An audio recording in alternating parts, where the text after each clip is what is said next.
નમસ્કાર, આપ જોઈ રહ્યા છો સ્પાર્ક ટુડે ન્યૂઝ. સુરતમાં કથિત ફૂડ પોઈઝનિંગની ઘટના બાદ પાલિકાનું આરોગ્ય અને ફૂડ વિભાગ હરકતમાં આવ્યું છે. શહેરની વિવિધ રેસ્ટોરન્ટ્સ અને હોટલમાં સઘન તપાસ કરવામાં આવી છે.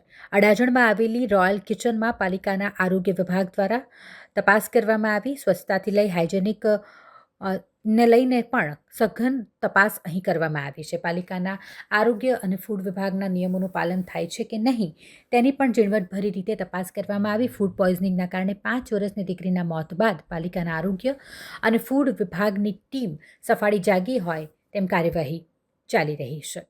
Food safety officer H S. Patel, municipal corporation.